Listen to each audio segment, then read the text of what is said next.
All right, so the topic for this week is Cambodian American economic integration and behaviors. And your two readings look at two um, phenomena within the Cambodian American community in terms of economics. One is donut shops owned by Cambodian Americans, and two, the issue of welfare reform and its impact on Cambodian Americans. So for the first one, the Cambodian donut shop, as Iwa Ong points out, are mainly Sino-Chinese, I'm sorry, Sino-Cambodian, Chinese-Cambodian owners and shops. And uh, and and her argument is a little problematic because she suggests that there is some cultural differences in perceptions and views that distinguish a Chinese Cambodian versus an ethnic Khmer, and she doesn't make the ethnic Khmer look all too good, and so people have critiqued her for that kind of conclusion. But stepping back, what is um,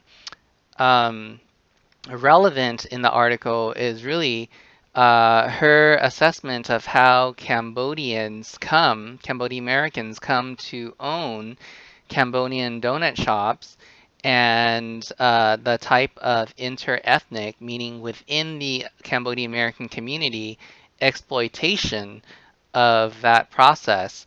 So, one thing that many immigrants before have done, Koreans have done this, the Chinese have done this.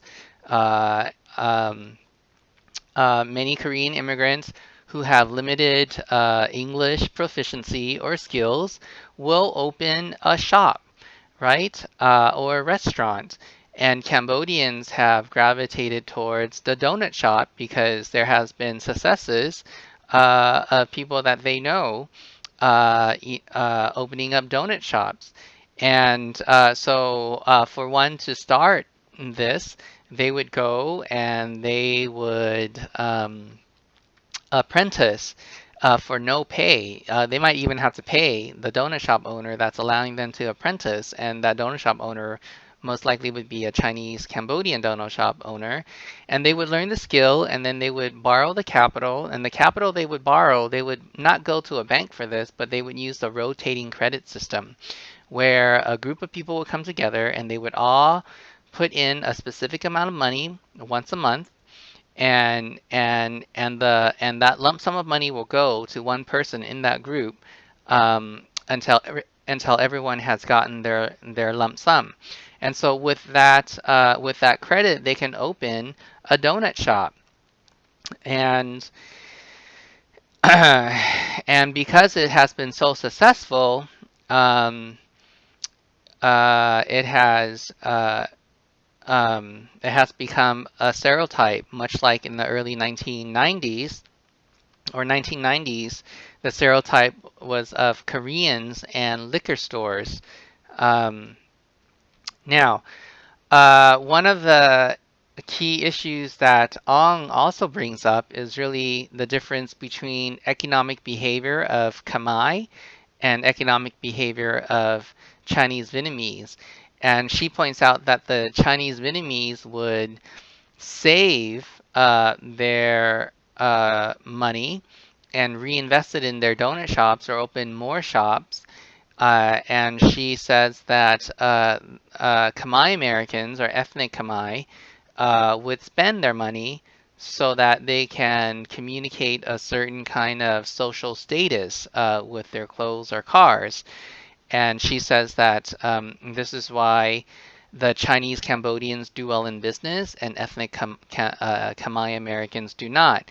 Again, when she wrote this, many people critiqued her for it, and many people argue that that's the kind of cultural reductionism that causes conflict, ethnic conflict, and is more harmful than positive. What do you think about her thesis and her argument?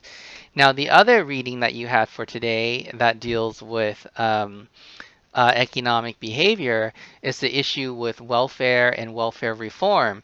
Now, as we learned earlier during the semester, Cambodian Americans came to the US as refugees during the time of a great economic recession of the 1980s.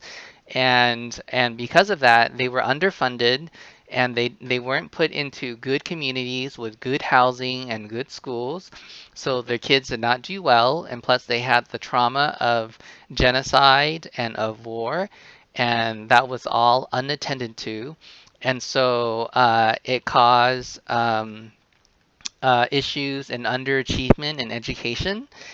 And so with that, there is also no training for jobs for first generation older parents, right? And so many Cambodian Americans became reliant on welfare and social services.